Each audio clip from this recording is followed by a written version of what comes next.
தனுசு ராசியில் பிறந்த நண்பர்களுடைய வாழ்க்கையிலையும் வாழ்வாதாரத்திலையும் வரக்கூடிய வைகாசி மாதத்தில் இந்த பிரபஞ்சம் தனுசு ராசி நண்பர்களுக்கு எந்த மாதிரியான ஒரு மாற்றங்களை தரப்போகுதுன்றது பற்றி தானுங்க முழுமையாக ஆதாரப்பூர்வமாக இந்த பதிவில் நம்ம பார்க்க போகிறோம். வைகாசி மாதம் 1ஆம் தேதி செவ்வாய்க்கிழமை அதிகாலை பூசம் நட்சத்திரம் 3வது பாதத்தில் கடக ராசி மேஷ லக்னத்தில் இந்த மாதம் பிறக்கப்படுது. தனுசு ராசி அதிபதி குரு பகவான் ராசிக்கு 6வது பாவகத்தில் மறைவு ஸ்தானத்தில் இருக்கக்கூடிய ஒரு தருணம். குரு பகவான் வைகாசி மாதம் மட்டும் கிடையாதுங்க, கிட்டத்தட்ட பார்த்திங்கன்னா 379 நாட்கள், கிட்டத்தட்ட நமக்கு அடுத்த மே மாதம் 17ஆம் தேதி வரை அவர் 6வது பாவகத்தில் மறைவு ஸ்தானத்தில் தான் இருக்க போகிறார். அது ஒரு புறம் இருக்கட்டும். ஆனால் 6வது பாவகத்தில் சூரிய பகவான் வரக்கூடிய ஒரே மாதம் இந்த வைகாசி மாதம் தானுங்க. சூரிய பகவானை கொண்டு தான் மாத பலன்கள் நம்ம பார்க்க சனி பகவானையோ ராகு கேதுவையோ குரு பகவானையோ பெருசாக எடுத்துக்க போகிறதில்ல. சூரிய பகவான் எந்த பாவகத்தில் இருக்கிறாரு, யாருடைய சாரத்தில் இருக்கிறாரு, எத்தனை டிகிரியில் இருக்கிறாரு, எத்தனாவது பாதத்தில் இருக்கிறாரு, எந்த இடத்த பார்க்குறாரு, இந்த மாதிரி அமைப்புகளை கொண்டு தான் நம்ம மாத பலன்கள் சொல்கிறோமே தவிர மற்ற கிரகங்கள் பெருசாக எடுத்துக்கிறது இல்லை. இன்னும் சொல்லணும்னா மாத பலன்கள் சொல்கிறதுக்கு ரூல்ஸ் அண்ட் ரெகுலேஷனே கிடையாது. ஒவ்வொருத்தரும் ஒவ்வொரு விதமாக சொல்கிறாங்க, ஆதாரம் கிடையாதே. ஒருத்தருடைய சுய ஜாதகம் நம்ம பார்க்குறோம்னா அந்த ஜாதகர் எந்த மாதத்தில் பிறந்திருக்காரு, எந்த வருடத்தில் பிறந்திருக்காரு, எந்த நேரத்தில் பிறந்திருக்கிறாரு, என்ன நட்சத்திரம், என்ன ராசி, என்ன திசை, என்ன புத்தி, இன்றைக்கி என்ன கிரக அமைப்புகளை கொண்டு பலன் சொல்லலாம். ஆனால் மாத பலன்களுக்கு அப்படி கிடையாது. மாதம் பிறந்த நாள் நட்சத்திரம் எடுத்துக்கிறேன். சூரிய பகவான் 6வது பாவகத்தில் 1ஆம் தேதியிலிருந்து 11ஆம் தேதி வரை 9வது பாவகத்துக்கு அதிபதி சூரிய பகவான் 6வது பாவகத்தில் 9வது பாவகத்துக்கு அதிபதி நட்சத்திரத்தில் பகையாகிறாரு, மறைகிறாரு. பூர்வீக சொத்துக்கு வில்லங்கம். நம்ம மனசு வெறுத்து போச்சுன்னு வச்சுக்கோங்களேன், வராத வார்த்தையெல்லாம் வந்துடும். பூர்வீக சொத்தில் பிரச்சனை இருக்குது, வில்லங்கம் இருக்குது, சட்ட சிக்கல் இருக்குது அப்படின்னா இந்த நேரத்தில் பூர்வீகமே வேணாமையா விற்றுப்புடுறேன் அப்படின்னு ஒரு வார்த்தை விட்டிங்கன்னா இந்த ஒரு மாதம் முடியறதுக்குள்ளார விற்றுப்பிடுவீங்க. இல்லை நீங்கள் வாங்கின சொத்தில் பிரச்சனை இருக்குது, மனை சம்பந்தப்பட்ட விஷயங்களில் சங்கடங்கள் இருக்குதுன்னா அது சமாளிக்காமல் ஆள் விட்டால் போதும் வர காசுக்கு விற்றுப்படலான்ற எண்ணம் மட்டும் வந்துச்சுன்னா சத்தியமே இந்த மாதத்தில் விற்றுப்பிடுவீங்க, அனாமத்து ரேட்டுக்கு விற்றுப்பிடுவீங்க. வைகாசி மாதம் ஒரு மாதம் முடிஞ்சதுக்கு அப்புறமே வருத்தப்படுற அளவுக்கு ஆகி போயிடும். ரிஜிஸ்ட்ரேஷன் கூட பண்ணியிருக்க மாட்டீங்க, கை நீட்டு அட்வான்ஸ் வாங்கிடுவீங்க, அவங்களுக்கு எழுதி கொடுக்க மாட்டீங்க, அதுக்குள்ளே மாதம் முடிச்சு போயிடும். ஏன்டா நம்ம அட்வான்ஸ் வாங்கணும்ன்ட்டு பல தடவை யோசனை பண்ணுற மாதிரி ஆகி போயிடும். தயவு செய்து இந்த தனுசு ராசியில் பிறந்த நண்பர்கள் கொஞ்சம் பொறுமையாக சூதானமாக இருங்க. 6வது பாவகத்தில் இருக்கக்கூடிய சூரிய பகவான் உடல் ரீதியாக பிரச்சனைகள் கொடுக்கும், அதை விட மன ரீதியாக பிரச்சனைகள் கொடுக்கும், மன அழுத்தம் அதிகமாக ஏற்படுத்தும்.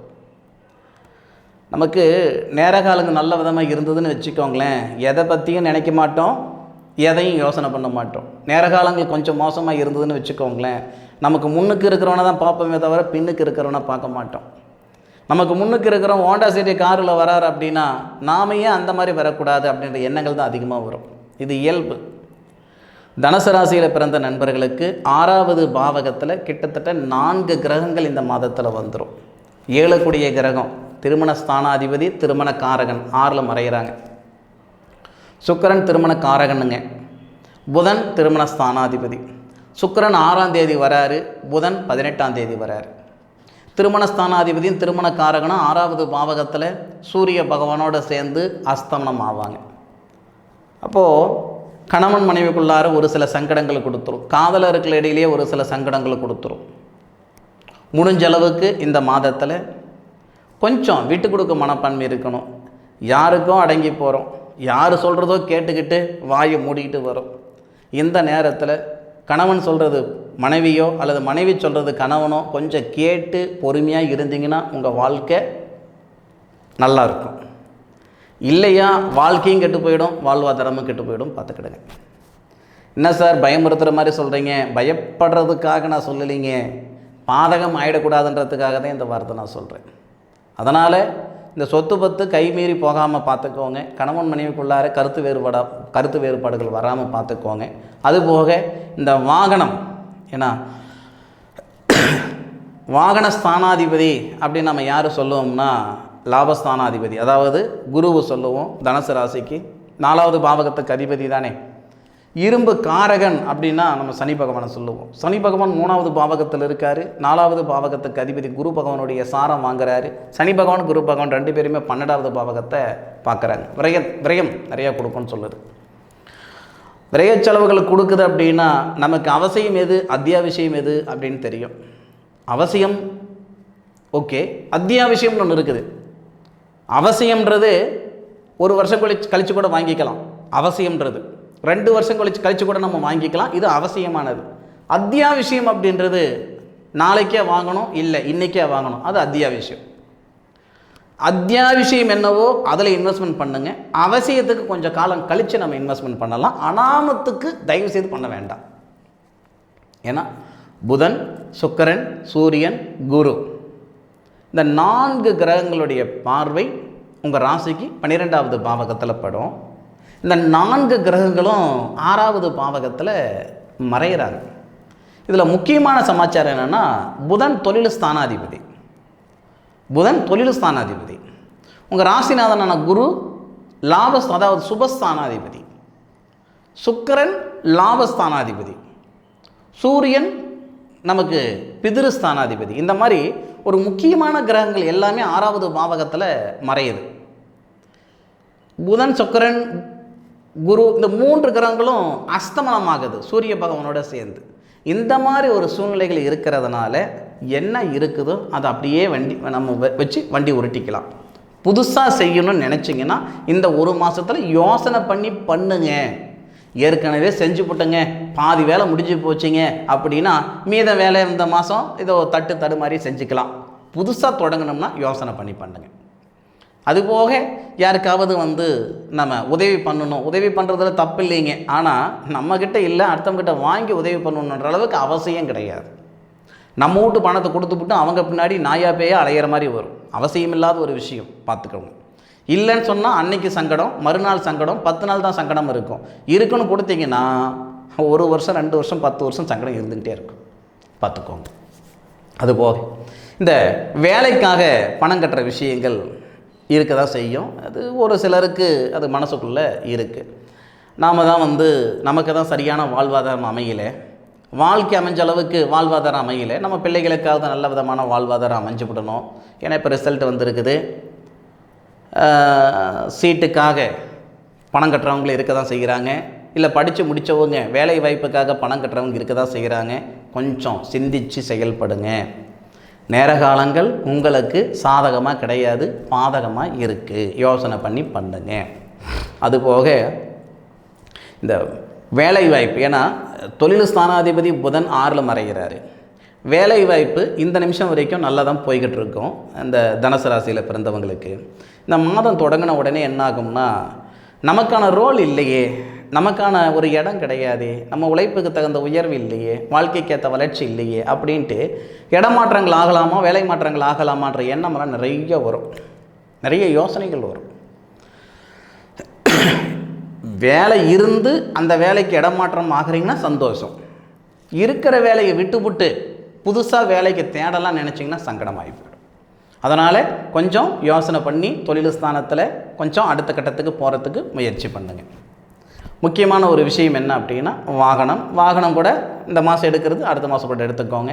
சரி, எல்லாமே நெகட்டிவாக தான் இருக்குமா, சாதகமாகவே எதுவுமே இல்லையா அப்படின்னு கேட்டிங்கன்னா, சூரிய பகவானோட சுய நட்சத்திரத்தில் இருக்கிறாரு. 1ஆம் தேதியிலிருந்து 11ஆம் தேதி வரை அது கொஞ்சம் சாதகமாக இருக்கும். மாத தொடக்கத்திலிருந்து ஒரு 11ஆம் தேதி வரைக்கும் ஒரு 35% கொஞ்சம் சாதகமாக இருக்கும். அதன் பிறகு 8வது பாவகத்துக்கு அதிபதி, தனுசு ராசிக்கு 8வது பாவகத்துக்கு அதிபதி ரோகிணி நட்சத்திரத்தில் 4 பாதத்தில் சூரிய பகவான் வருவார். 11ஆம் தேதியிலிருந்து 25ஆம் தேதி வரை இது சத்தியமாக நல்லது பண்ணாது. அதுக்கப்புறம் 25ஆம் தேதியிலிருந்து 32ஆம் தேதி வரை மிருகசீரிஷ நட்சத்திரத்தில் சூரிய பகவான் வருவார். அப்போ சூரிய மங்கள யோகம் சொல்லுவாங்க, ஆனாலும் பிரயோஜனம் இல்லை. சூரிய பகவான் 6ல் மறைகிறாரு, 12ல் பார்க்குறாரு. இந்த நேரம் வேணும்னா நீங்கள் இந்த வெளிநாட்டில் இருக்கிற நண்பர்களுக்கு யோகமாக இருக்கும்.